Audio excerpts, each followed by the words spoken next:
খুবই ভালো, খুবই ভালো। এটা হচ্ছে আমাদের প্রত্যেক বছর আমরা এটার জন্য ওয়েট করি, আমাদের এরকম রং উৎসব হবে।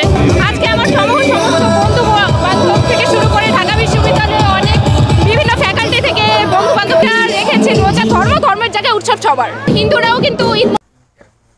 Hey guys, আসসালামু আলাইকুম, this is Rida Hasan, welcome to my another video. আজকে আমার ভিডিওতে কোনো রোস্টিং বা কোনো রিয়াকশন হবে না। আজকে ভিডিওটা আমার ধর্ম নিয়ে একটা ভিডিও হবে। তো ভিডিওটা সবাই পুরোপুরি দেখবেন, ভিডিও দেখে মতামত জানিয়ে যাবেন। ভাই ইদারিং এমন একটা জিনিস দেখতেছি যে আমাদের দেশটা কোথায় যায় দাঁড়িয়েছে, যে ঢাকা ভার্সিটিতে আমরা মুসলিমরা অনুমতি নিয়ে ইফতার আয়োজন করতে পারি না, অথচ সেই ঢাকা ভার্সিটিতে হিন্দুদের হোলি খেলা নিয়ে কত বড় উৎসব তারা চলতেছে, এবং কি সেটা তো শুধু হিন্দু না, সেটা আমাদের মুসলিমরাও সেখানে রয়েছে। তারা ওই অনুষ্ঠানে বলতেছে ধর্ম যার যার উৎসব সবার। রেখেছে রোজা ধর্মের জায়গায় উৎসব সবার, হিন্দুরাও কিন্তু হ্যাঁ, আমি হয়তো মেনে নিলাম, আমি 5 মিনিটের জন্য মেনে নিলাম যে ধর্ম যার যার উৎসব সবার। সেই জিনিসটা আমি 5 মিনিট পরে যদি আমি বলি যে কোনো একটা হিন্দু ভাই আপনি এখন আমার সাথে বসে গরুর গোস্ত খাবেন, সেটা কি কোনো হিন্দু ভাই মেনে নিবে? যদি না মেনে নেয় তাহলে কীভাবে ধর্ম যার যার উৎসব সবার সেটা বলেন। কিন্তু সমস্যা হচ্ছে রোজা, এটা একটা সমস্যা। হ্যাঁ, এই মেয়েগুলার রোজা রেখে বলতেছে যে হ্যাঁ রোজা তো একটা সমস্যা। আরে ভাই, তোদের কি বাবা মার জন্ম ঠিক মতন দিয়েছে নাকি সেটা আমার জানা নাই, যে তোরা বলতেছিস রোজা একটা সমস্যা। ভাই রোজা তো একটা রহমতের মাস, রোজার এই মাসটা তোরা যদি এরকম উল্টাপাল্টা কাজ করিস কিভাবে তোরা মুসলিম হলি বল? হোলিতে অংশ নিয়েছেন, রং উৎসবে রোজা আছেন কিনা? হ্যাঁ, রোজা আছে অবশ্যই। কি মনে হয় রোজা কি হালকা হয়েছে এই ডান্সে? আমার মনে হয় না, কারণ রোজা থেকে সংযম করতে হয়, ঠিক আছে, বাট মাঝে মাঝে আনন্দ করাটা it's okay, Allah will understand. আবার এই যে গাদার ঘরে গাদা বলতেছে যে না রোজার কিছু হয়নি, এখানে ডিজে গান বাজায়া ওরা ডান্স করতেছে, নারী পুরুষ একসাথে পারে না যে উলঙ্গ হয়ে নাচতে, এইটুকুই বাকি ছিল। তারপরে বলতেছে রোজার কিছু হয় না। ধর্ম যার যার উৎসব সবার। ভাই যারা যে বলেন না যে ধর্ম যার যার উৎসব সবার, তাদেরকে আমি একটা কথা বলি। আমি এই যে আমাদের এই যে রোজা চলতেছে, এই রোজা শেষ, তাদেরকে আমি যে কথাগুলো বলতেছি যে আমাদের এই যে আর মাত্র 4 দিন পরে ঈদ, সেই ঈদের দাওয়াটা আমি অগ্রিম দিয়ে দিলাম।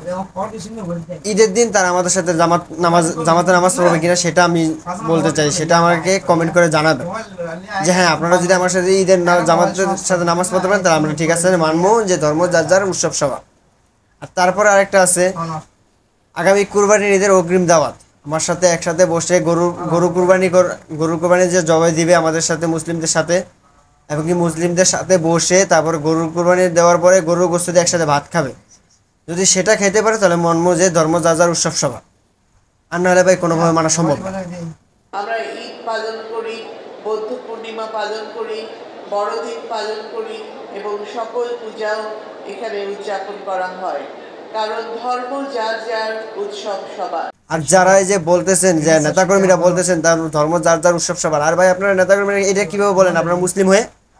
এটা কি আমাদের মুসলিম কান্ট্রি না ইহুদি কান্ট্রি সেটা বলেন। প্রত্যেকটা নেতাকর্মী উল্টাপাল্টা কথা বলতেছেন। আপনাদের কি দেশটা কি ইহুদি কান্ট্রি বানানোর চেষ্টা করতেছেন নাকি? যে দেশে আমরা ইফতার আয়োজন করতে পারি না অনুমতি নিয়ে, সেই দেশে আপনারা হোলি খেলা নিয়ে একেবারে পুরো নোংরামি করে বেড়াচ্ছেন। সাধারণ লাগছে, এটা যেন আমাদের একটা মিলন মেলা। আমরা ক্যাম্পাসে সবাই মিলে এসেছি, খুব মজা করছি, খুব আনন্দ করছি। বছরে এই দিনটার জন্য আমরা সবাই ওয়েট করি।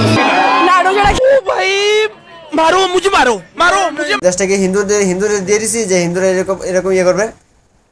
হিন্দুরা যেটা মন চায় সেটাই করতে পারে, মুসলিমদের জন্য স্বাধীনতা নাই, হিন্দুদের জন্য স্বাধীনতা, এটা কি ব্যাপার? কেন এটা? যে দেশে 95% মুসলিম সেই দেশে নাকি হিন্দুদের উৎসবটাই সবার আগে। আমাদের মুসলিমরা কি যে এমন একটা কালচারের ভিতরে পড়ে গেছে যে হিন্দুদের দুর্গা পূজার ভিতরে সে যা বলতেছে ধর্ম যার যার উৎসব সভা, একসাথে প্রসাদ খাইতেছে। মন্দিরে যখন তার মূর্তির সামনে থেকে প্রসাদ আইনা দেয় তখন সেটা খাইতেছে। আর ইসলামের আইনে আছে হিন্দুদের প্রসাদ খাওয়া যাবে, এমন কিছু করা যাবে না। যেটা মূর্তির সামনে থেকে যেটা আইনা দেয় সেটা কখনো মুসলিমদের জন্য হালাল না, সম্পূর্ণ হারাম। পুজো উপলক্ষে অথবা অন্য ধরনের খাবার, তাহলে সেটা খাওয়া আপনার জন্য জায়েজ। কোনো পশু জবে করে দেয় যেহেতু, তাহলে সেটার গোশত আপনি খেতে পারবেন না। দেবতার সামনে পেশ করা হয়ে থাকে, প্রসাদটা খাওয়া জায়েজ হবে না, কারণ ওটা। আর আপনারা যে অনেকে অনেক জায়গায় দেখছি হিন্দুরা আমাদের সাথে ইফতার করে, সেটা কোনভাবে? পাড়া প্রতিবেশী বন্ধু বান্ধব যদি থাকে তাহলে তারা হয়তো আমাদের সাথে 2-1 দিন একসাথে ইফতার করতে পারে, তার বেশি কিন্তু হয় না। তা আপনারা কিভাবে বললেন যে ধর্ম যাত্রা উৎসব সবার? কেন কোনো হিন্দুকে নিয়ে যাইতে পারছেন একদিন যে চল ভাই ফজর নামাজটা পড়ে আসি, মাগরিব নামাজ পড়ে আসি, এশার নামাজ পড়ে আসি? পারছেন কোনো দিন? সেটা তো পারেন না। বলেন, বড় বড় মুখ দিয়ে বলেন যে ধর্ম যার উৎসব সবার। ধর্মটা কি কারো বাপের কিনা? ধর্মটা এইভাবে ব্যবহার করবেন আপনারা। যদি কারো ইসলাম ধর্ম পছন্দ না হয় তাহলে সে আপনারা ইসলাম ধর্ম থেকে সরে যান, তারপর আপনারা ইসলাম ধর্মটাকে আপনারা অপবিত্র করেন না। রোজা এটা একটা সমস্যা। হ্যাঁ, রোজা আপনাদের সমস্যা, রোজা রাখতে সমস্যা, নামাজের সমস্যা, আপনাদের সমস্যা কোনটা নাই? আপনাদের সমস্যা নাই একটা? উপকার হয়েছে চারুকলা রং উৎসব। অনেক ভালো লাগতেছে, আমাদের প্রতি বছর অনুষ্ঠান হয়, এবছর হইতেছে, সবাই অ্যাটেন্ড করতেছে একসাথে, অনেক ভালো লাগতেছে আর কি। আর বৃষ্টিটা হওয়া খুব ইউনিক একটা ব্যাপার, কারণ নর্মালি বৃষ্টি হয় না। সুটিয়ে লাল করে দেবো, নোংরামি বার করে দেবো। এটাই অশ্লীলতা করে বেড়াতে, এটাই সমস্যা নেই। আর ভাই এখনো ফিরে আবার একটা কথা বলি, যারা এই যে বলেন যে ধর্মযাত্রার উৎসব সভা, তাদেরকে এই কথা আমি আবার বলি যে আগামী 4 দিন পরে আমাদের মুসলিমদের ঈদ। সেই ঈদে আমাদের সাথে একসাথে জামাতে নামাজ পড়বেন।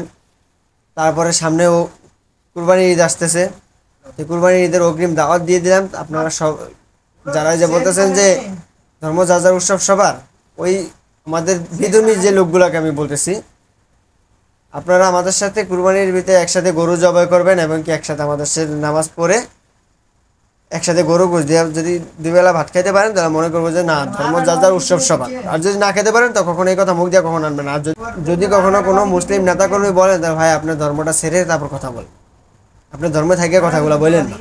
আপনাদের কাছে অনুরোধ করি আপনার ধর্মটা এরকম পচায়েন।